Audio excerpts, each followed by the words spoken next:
자, 오늘 이제 레위기 20장입니다. 레위기 20장인데요. 우리 어제 19장을 했습니다. 레위기 19장 이제 우리가 앞에 부분까지 이렇게 다루었는데요. 10절까지 말씀을 다루고 우리 이후의 말씀들을 한번 읽어보라고 요청을 드렸는데 혹시 레위기 말씀 읽어보셨나요? 19장 말씀을 혹시나 못 읽어보신 분들 계시더라도 한번 꼭 읽어보셨으면 좋겠습니다. 왜냐하면 19장을 제가 다 이렇게 설교를 안 했던 게 너무 하나님께서 해라라고 말씀하시는 여러 그 말씀들이 각각의 말씀들이 있기 때문에 그것을 다 다룰 수가 없었어요. 여러분 그 마음에 새겨서 하나님께서 당시에 해라라고 하시는 또 하지 말라라고 하시면서 그 땅과 그 풍속과 어떻게 구별을 하라고 하나님께서 하시는지 그 말씀을 잘 읽어볼 수 있기를 바라고요. 특별히 이 레위기 19장에 우리 18절 말씀 한번 보도록 하겠습니다. 18절 말씀은 레위기 전체에 또 중앙에 해당하는 말씀으로 하나님께서 주시고자 하는 말씀이기도 합니다. 자, 한 목소리로 같이 한번 읽어보도록 합니다. 시작. 원수를 갚지 말며 동포를 원망하지 말며 내 이웃 사랑하기를 내 자신과 같이 사랑하라. 나는 여호와이니라. 아멘. 하나님께서는요, 하나님의 거룩한 백성으로서 구별되게 살아가기 위해서 여러 가지 말씀들을 주시고 그 가운데에서 그 내용들이 또한 어떤 내용들이냐, 이웃 사랑에 대한 내용, 하나님 사랑과 이웃 사랑에 대한 내용들을 이제 알려주시면서 이웃 사랑의 내용들을 꼭 하나님께서 명하십니다. 원수를 갚지 말고 동포를 원망하지 말고 내 이웃 사랑하라. 누구같이? 내 자신과 같이 사랑하라. 그럼 이 말씀을 우리가 하나님을 사랑하는 저와 여러분들은 이 말씀을 마음에 새기고 하나님의 뜻을 행하는 저와 여러분 될 수 있기를 원합니다. 자, 그런데 19장에서 하나님의 백성으로 어떻게 살아라라고 하면서 말씀을 주셨습니다. 우리 앞에 내용 살펴보면요. 앞에 내용 18장에서는요. 그 당시의 풍속들을 말씀하면서 가증한 풍속들, 특별히 성적으로 문란한 그 가증한 풍속들을 절대로 하지 말라라고 하면서 하나님께서 강하게 말씀하시는 것을 우리가 볼 수 있었습니다. 그리고 하지 말라라고 말씀하시고 19장에서는 이와 같이 하라라고 하면서 여러 가지 또 하나님께서 말씀을 주셨어요. 자, 그러면 20장의 내용은 어떤 내용이냐? 앞에서부터 쭉 말씀을 읽어보면 이러한 죄는 이렇게 처벌하라라고 말씀하시는 걸 볼 수가 있습니다. 처벌에 대한 규정을 말씀하고 있어요. 새로운 내용은 많이 없고요. 앞에 18장에 나오는 그러한 내용들을 이어받아서 그 내용들에 대한 처벌 규정을 말씀하고 있습니다.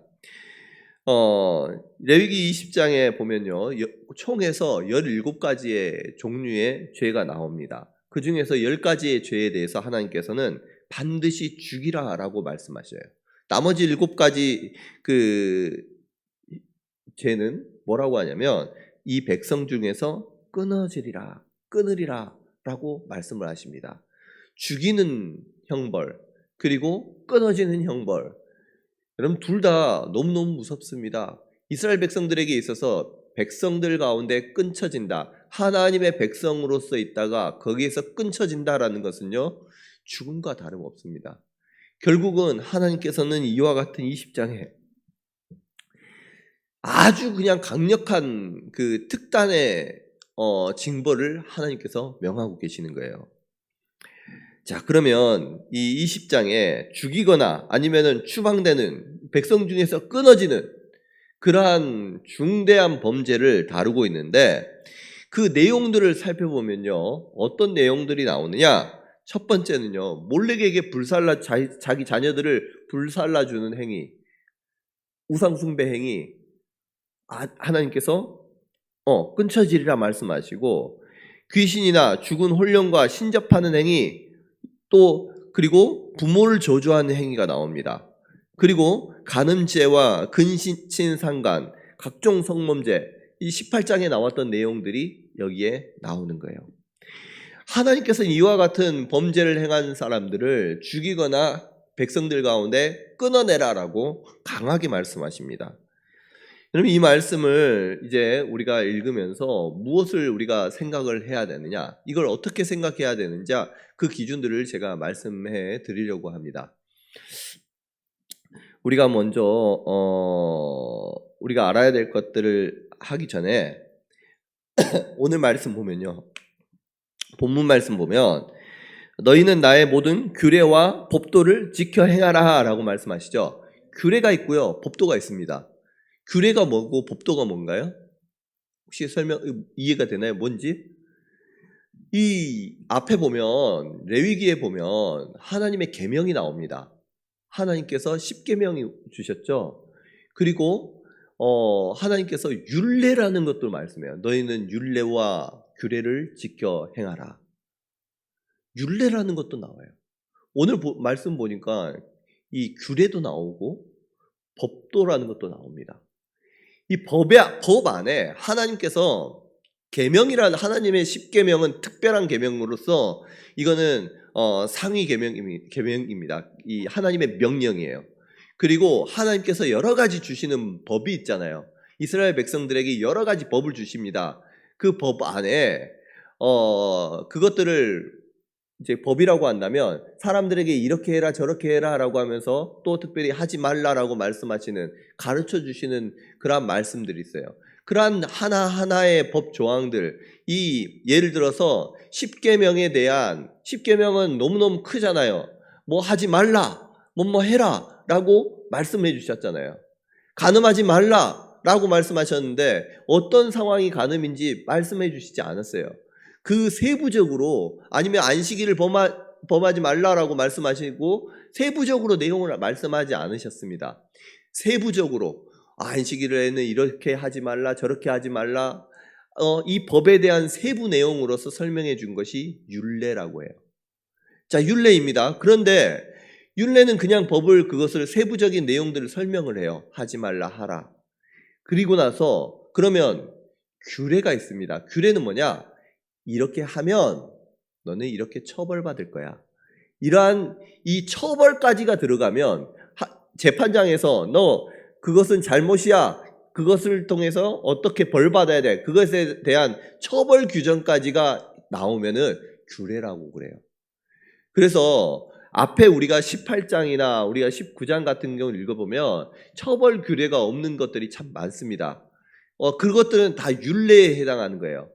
그리고 오늘 이제 20장에 보면 이렇게 하면 반드시 죽일 것이라, 이렇게 하면 이스라엘 백성들 가운데 끊으리라, 어떤 처벌에 대한 규정, 특별히 거룩한 것을 먹으면, 제사 규례 가운데에서도 거룩한 것을 먹으면 닿거나 하면 죽으리라, 이러한 처벌 규례가 나오면 그거는 규례라고 이야기하는 것으로 알 수 있습니다. 그래서 율례와 규례를 우리가 법도라고 말하는 거예요. 자, 우리가 이제 설명을 드렸는데요. 자, 그러면 우리가 오늘 이 말씀을 이해하기 위해서 18장과 20장, 사실은 내용이 크게 다르지 않습니다. 이렇게 하라 라고 말씀하고 하지 말라라고 간음에 대한 내용들을, 당시의 어떤 성적인 문화에 대한 것들을 설명하면서 이스라엘 백성들로 절대 그렇게 하지 말 것을 말씀하시고, 20장에는 똑같은 내용을 말씀하시는데 더 강화시켜요. 그렇게 하면은 죽으리라. 이거는 규례예요. 앞에는 율례고. 자, 그렇다면 18장의 법하고 이 20장은 우리가 어떻게 이해를 해야 되느냐? 그러면 18장의 말씀은요, 개인과 가정에게 개인적으로 하나님께서 주시는 말씀이에요. 여러분들에게 그 말씀을 받는 우리가 그것을 행함에 있어서 그것을 기준으로 삼고 하라는 거예요. 자, 그러면 20장은 어떤 말씀이냐? 바로 이스라엘 공동체에게 너희가 라고 하면서 너희는 이와 같은 일들을 행한 사람을 보면 처벌할 때 이와 같이 해라는 것입니다. 그래서 개인과 이 이스라엘 어떤 공동체에 구별을 둬서 어떻게 해야 할지를 말씀하고 계시는 거예요. 자, 우리 19장 말씀을 보면 우리 19장 18절에서 원수를 갚지 말라라고 말씀하셨죠. 원수 갚지 말고 동포를 원망하지 말고 내 이웃 사랑하기를 내 자신과 같이 사랑하라 라고 말씀하십니다. 그럼 예수님께서는 뭐라고 말씀하셔요? 원수를 갚지 말라가 아니라 원수를 사랑하라고 말씀하셨죠. 그런데 오늘 그렇게 말씀하셨는데 19장 말씀에는 뭐라고 오늘 이제 20장 말씀에서는 뭐라고 말씀하시느냐? 이러한 자들은 그냥 용서가 없어요. 그냥 바로 쳐 죽이라. 돌로 쳐 죽이라 말씀하십니다. 그 가운데에서 하나님 원수를 사랑하라라고 말씀하시고 원수 갚지 말라고 말씀하시고 이웃을 사랑하라라고 말씀하신 그 하나님이 왜 그 영혼들을 귀하지 않습니까? 그 사람들은 왜 쳐 죽여라고 할까요? 돌로 쳐 죽여라고 할까요? 이해를 못하는 분들이 있어요. 그런데 여러분 개인적으로는 이걸 어떻게 이해를 해야 되느냐? 여러분 개인적으로는 원수 갚지 말아야 합니다. 원수를 사랑해야 돼요. 하나님께서 우리에게 주신 말씀입니다. 내가 원수를 사랑하고 나에게 어떠한 해를 가한다고 할지라도 그를 원수를 갚는 것으로 내가 마음에 원망을 품고 한을 품고 살아가면 안 되는 거예요. 그런데 공동체 안에서는요, 이 잘못한 것에 대해서 공권력을 가지고 심판을 해줘야 된다는 거예요. 그래야지 그 죄가 죄로 인식이 되고 그 사회가, 그 나라가, 그 교회가 건강해지기 때문인 것입니다. 그래서 하나님께서요, 강력한 그 처벌 규정으로서 이렇게 해라 라고 하면서 이스라엘 공동체에게 말씀을 주고 계시는 거예요. 자, 그러면 이스라엘 공동체 꼭 지켜야 될 것이 이 커다란 그 내용들을 살펴보면서 하나님께서 그러면 무엇을 요구하시는가라는 것을 우리가 한번 더 깊게 보기를 원하는데요. 우리 한번 2절 말씀 한번 읽어보도록 하겠습니다. 2절 말씀 시작. 너는 이스라엘 자손에게 또 이르라. 그가 이스라엘 자손이든지 이스라엘에 거하는 거류민이든지 그의 자식을 몰렉에게 주면 반드시 죽이되 그 지방 사람이 돌로 칠 것이요. 4절 말씀도 같이 한번 읽어볼까요?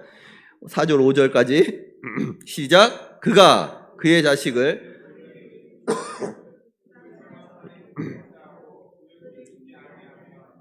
내가 그 사람과 그 권속에게 진노하여 그와 그를 본받아 몰렉을 음란하게 섬기는 모든 사람을 그들의 백성 중에 끊으리라. 아멘. 하나님께서는요 2절에서 5절까지 해서 자녀를 몰렉 신에게 바치는 행위, 불가운데 그 자식을 바치는 행위를 금하고 있습니다. 아주 그냥 강하게 금하고 있는 것을 볼 수가 있어요.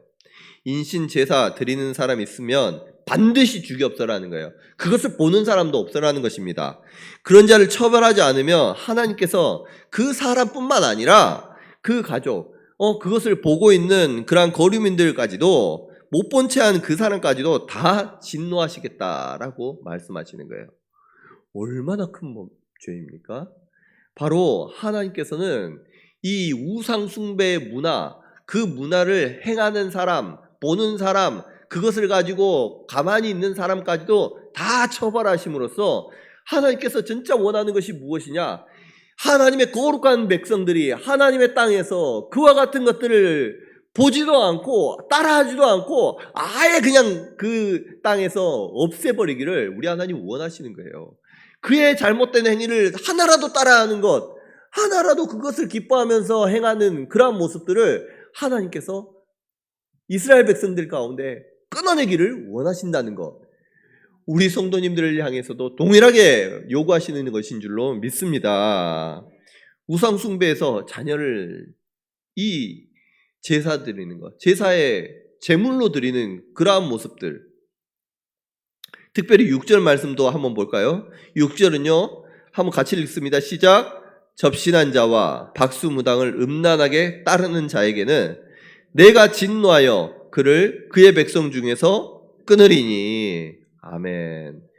접신하는 자, 무당 따르는 자, 지금도 하나님의 백성이라고 교회를 다니고 있지만 하나님의 앞에서 살아가는 것이 아니라 무당 찾아가고 접신한 사람들 찾아가고 귀신 들린 자 찾아가서 자신의 운명을 물어보는 사람, 하나님께서 진노하여 끊어버리겠다라고 말씀해 주고 계시는 거예요. 이처럼 하나님 이스라엘 사회가, 이 이스라엘 백성들, 이 사회가 우상 숭배에 물들이지 않고 거룩한 사회가 될 수 있도록, 거룩한 나라가 되기를 우리 하나님 원하시는 거예요. 이스라엘 공동체가 거룩하게 되기 위해서 그의 우상 숭배하는 문화들은 철저하게 끊어내고자 하는 하나님의 의지가 담겨 있는 것입니다.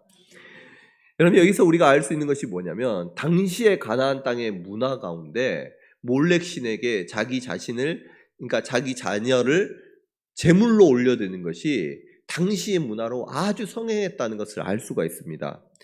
여러분, 우리가 생각할 때에는 어떻게 자신의 자녀를 불 가운데에 우상 숭배하는 그 우상에게 제물로 드릴 수 있을까? 여러분, 생각될 수 있을 거예요. 아주 그냥 이상하게 이것들이 이해가 되지 않습니다. 그런데 여러분요, 종교적인 것들, 특별히 우리 이 기독교와 같이 고등 종교가 아니라 이 좀 하급 종교들은요, 이해되지 않는 것들이 너무너무 많습니다. 여러분이 살아가면서 이해되는 거, 우리가 사람들이 이해가 돼가지고 그것을 행하나요? 아니에요. 아주 똑똑한 사람들도요, 이사 갈 때 밥솥을 거기다 먼저 갖다 놓은 사람들이 있고, 아주 똑똑한 그 사람들이 이 나라 아니면 절대로 안 된다라고 하는 사람들이 있고, 결혼한다라고 서로 좋아서 하는데 서로 좋아가지고 한창 밥 먹어놓고 사주팔자 보고 나서 아니 이해가 되지 않는데 절대로 안 된다라고 반대하는 사람들이 있습니다. 여러분, 이게 이해로 되는 것이 아니라 이 종교적인 것은요, 더 밑에 사람의 사고와 그러한 모든 가치관 밑에 근저에 이 종교의식이 바탕이 되는 거예요. 그래서 이해되지 않을지라도 그들의 믿음은 그것을 향해서 나아가는 거예요. 그것이 마치 실제로 이루어질 것처럼. 이 몰렉에게 자녀를 왜 바치겠습니까? 몰렉에게 자녀를 바침으로써 몰렉이 나에게 있어서 가장 좋은 것을 바치면 그 가장 좋은 것으로 몰렉은 우리의 가정을 또 나라를 축복해 줄 거라는 그러한 잘못된 믿음을 가지고 드리는 거 아니겠어요? 하나님께서는 그와 같은 잘못된 종교 행위를 하지 말라라고 말씀하고 계시는 것입니다. 이 당시에 가나안에 비슷하게 왕들도 어떤 왕들이 있느냐? 여러분, 남유다에 아하스 왕이 있습니다. 아하스 왕이 나중에 타락을 하는데 어떻게 하느냐? 이스라엘 여러 왕의 길로 행하며 또 여호와께서 이스라엘 자손 앞에서 쫓아내신 이방 사람의 가증한 일을 따라 자기 아들을 불 가운데로 지나가게 하며. 그러면 비슷한 그 우상 숭배에 비슷한 유사 행위들을 하면서 이 왕도 그와 같이 했다는 거예요. 그러면 이스라엘 백성들은 어떻게 했겠습니까? 얼마나 당시에 이스라엘 가운데에도 이 우상 숭배의 문화들이 만연해 있다는 것을 알 수가 있는 거예요. 여러분, 예수님을 믿는다고 하나님의 거룩한 백성이 되었습니다. 우리 안에 그 우상 숭배의 흔적이라도 다 지워내려고 여러분은 우리가 이해되지 않은 것들 지워내기 위해서 노력할 수 있기를 바라고, 그와 같은 것 흉내도 내지 않는 우리 성도님들 되시기를 바랍니다.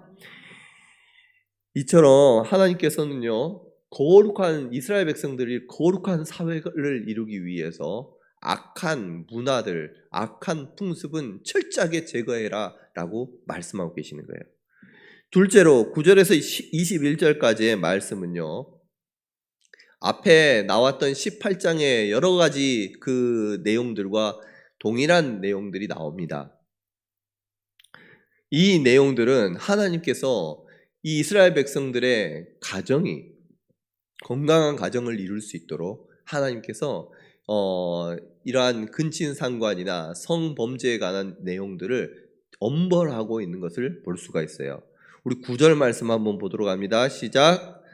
만일 누구든지 자기의 아버지나 어머니를 저주하는 자는 반드시 죽일지니라. 그가 자기의 아버지나 어머니를 저주하였은즉 그의 피가 자기에게로 돌아가리라. 아멘. 자기의 어머니, 부모님을 저주하는 자, 이 반드시 죽이라고 말씀하시면서 시작을 해요. 부모님은, 성경에서의 부모님은요, 여러분들 어떻게, 사람들은 자기를 낳아준 사람으로, 길러준 분으로 여기지만, 이 성경에는 나를 있게 하신 분입니다. 여러분들을 있게 하신 분이에요. 이 말은 뭐냐면, 우리 하나님께서 우리를 있게 하셨잖아요. 그래서 우리가 하나님을 어떻게 부릅니까? 하나님 아버지라고 부르요. 우리를 있게 하셨다는 거예요. 그 하나님 아버지를 우리가 아버지로 여기는 것처럼 부모님을 경외하라. 부모님을 하나님과 같은 권위로서 인정하고 하나님처럼 섬기라라는 것을 성경에서는 말씀하고 있는 거예요. 여러 다른 문화와 같이 이 타락하고 그 가정이 깨어져 있는 그 문화처럼 살아가는 것이 아니라 이 부모를 존귀히 여기고 하나님처럼 여김으로써 하나님의 거룩한 백성, 하나님의 거룩함을 드러내기를 원하시는 거예요.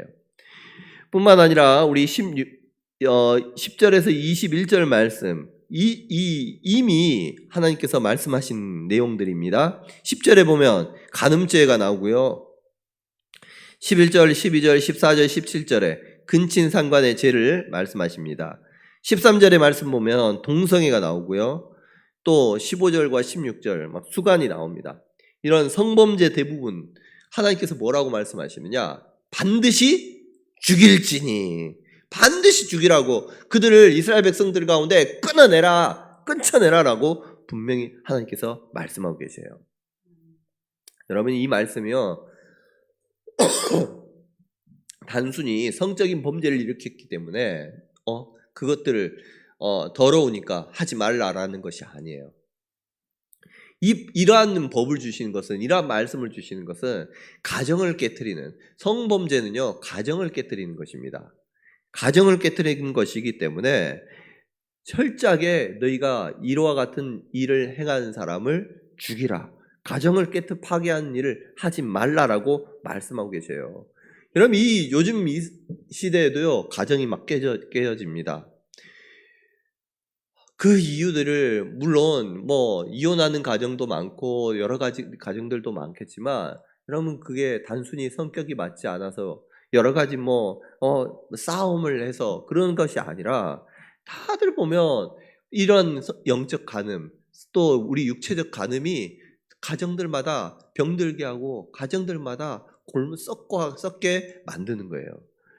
여러분, 우리의 가정을 잘 지켜나갈 수 있는 우리 성도님들 되시기를 주님의 이름으로 축복합니다. 하나님께서 우리에게 허락하신 가정을 귀하게 여기고 그 가정을 사랑하고 그 안에서 내게 있는 여러 가지 육체의 정욕들을 통제하면서 범죄를 행하지 않는 거예요. 그럼으로써 우리의 가정이 세워지면 그 가정을 통해서 하나님께서는 거룩한 교회, 거룩한 나라를 확장시켜 나아가고 세워 나아가시는 것입니다. 거룩한 사회의 기본은 어디에 있다? 가정에서부터 있다라는 거 꼭 기억했으면 좋겠습니다. 자, 그러면 첫 번째, 오늘 말씀 보니까 하나님께서 거룩한 사회와 거룩한 가정을 우리에게 명하시는 것을 볼 수가 있습니다. 그리고 또한 개인적인 법과 공동체의 법을 구별해서 하나님께서는 공동체의 법에 대해서 더 강하게 엄벌하면서 말씀하시는 것을 볼 수가 있어요. 여러분, 우리 교회에서 이것을 적용한다면 어떻겠습니까? 여러분, 교회에서는요 서로 사랑해야 돼요. 서로 아끼며 사랑하는 것이 맞습니다. 서로를 용서하고 용납하고 다 허용해 주십시오. 특별히 공동체에서는 어떻게 하느냐? 교회에서는 그 잘못된 것을 잘못됐다라고 죄를 죄로 이야기하는 거예요. 그리고 그것을 처벌을 함으로써 공동체의 거룩함을 유지합니다. 그것을 교회에서는 뭐라고 하느냐? 칠이라고 그래요. 교회의 거룩함을, 하나님께서 주시는 공동체의 거룩함을 유지하기 위해서 칠이하는 거예요. 거기에 하나님의 말씀에 순종함으로써 교회에 내가 이전에는 잘못했지만 혹여나 내가 이전에 범한 죄악이 있더라도 그 치리에 순종함으로써 하나님의 나라, 교회 이 거룩함을 지키고자 하고 또 자신 또한 그 치리를 받고 나서 이후에 거룩한 백성으로서 다시 거듭나기 위해서 그 치리라는 것을 통해서 우리의 하나님 나라의 거룩함을 유지하는 것입니다. 그럼 꼭 그 교회는 그와 같이 하는 것이다라는 거. 그래서 교회는 왜 이렇게 사랑이 없냐? 아니에요. 그렇게 이야기하면 안 되는 거예요. 교회 어떤 분은 교회에 왜 이렇게 사랑이 없냐? 교회 그렇게 잘못하고 교회를 어지럽힌 사람을 교회에서 나가라고 하고 교회를 떠나게 하는 것을 두고 엄청 그것을 가지고 시험에 드는 사람들이 있습니다. 사랑해라고라고 그렇게 이야기하면서 이렇게 쳐내냐? 막 이렇게 표현하시는 분들이 있어요. 아닙니다. 교회의 거룩을 위해서 하나님께서는요, 개인의 법과 교회의 법을, 공동체의 법을 따로 명하시면서 공동체의 거룩을 위해서 이와 같이 그 공동체에서 끊어지는 것을 하나님께서 원하시는 거예요. 왜요? 거룩을 위해서, 그 구별을 위해서. 그것을 우리가 기억을 하면서 여러분 우리가 서로 안에서 사랑을 하되 내가 범죄하지 않도록 우리가 노력하기도 하고 교회에서 혹여나 그와 같이 하는 일들이 있더라도 그것을요 하나님의 법이 그와 같구나라고 이해를 해야 되는 거예요. 여러분 잘못된 자기의 생각으로 교회를 판단하지 않기를 간절히 소원합니다. 뿐만 아니라 거룩한 사회를 이뤄나가기 위해서 교회를 이뤄나가기 위해서 여러분 우리가 해야 될 것. 당시에는 우상 숭배 문화였어요. 몰래에게 자녀를 내어주는 거예요. 여러분 이 몰래에게 자녀를 내어주는 것 지금 현대 여러분 우리 사회에서 적용을 하면 어떤 것이 될까요? 물질주의 사회에서 자녀를 물질로 성공하는 것을 최고의 가치로 여기면서 그것을 위해서 자녀를 물질에 바치는 거예요. 자녀의 행복과 자녀의 거룩함, 자녀의 어떠함을 생각하지 않고 세상이 그렇게 가니까 세상이 다 의사 되기를 원하고 다 성공하기를 원하니까 어렸을 때부터 그렇게 가르치는 거. 여러분 그것은요. 때로는 몰래에게 보내고 있는 그 모습을 스스로가 볼 줄 알아야 됩니다. 우리의 자녀들을 하나님께로 인도하는 여러분 하나님께로 인도하는 거고 하나님께 인도하는 때에 하나님께서 그의 자녀에게 복 주시고 거룩한 자녀에게 복 주고 우리의 거룩한 우리 자신에게 하나님께서 복 주심을 꼭 기억하시고요. 세상에서 공부 잘해 세상은 그렇습니다. 공부 잘해야지 복 받고 자기가 복을 얻는다라고 생각해요. 그리고 똑똑하고 능력이 좋고 그래야지 복을 받고 잘 된다라고 어떤 직장을 보고 성공했다라고 이야기를 해요. 그런데 하나님께서는 그걸 가지고 복됐다라고 말씀하지 않습니다. 자녀를 거룩하게 함으로써 우리 자신을 거룩하게 할 때에 하나님께서 거룩한 하나님의 백성들에게 하나님께서 책임져 주시고 복 내려 주시는 줄 믿고 여러분 하나님께 자기 자신 자녀를 드릴 수 있는 몰래기 아닌 유일하신 하나님 여호와 하나님께 그의 자녀를 인도할 수 있는 우리 성도님들 되시기를 주님의 이름으로 축복합니다. 그렇게 함으로써 우리 교회가 우리의 가정이 그 하나님 안에서 복된 가정, 거룩한 가정으로 거듭나는 거예요. 우리 스스로가 하나님, 내가 거룩한 스스로가 거룩하기를 원합니다. 하나님, 우리의 가정이 거룩하기를 원합니다. 그래서 이 나라가 이 민족이 거룩한 민족 되기 원하고 거룩한 나라 되기 원합니다. 여러분 이것을 마음에 품고요 기도하는 거예요. 기도할 때에 우리 하나님께서 이와 같이 큰 복, 거룩함을 입혀 주실 줄로 믿습니다. 우리 함께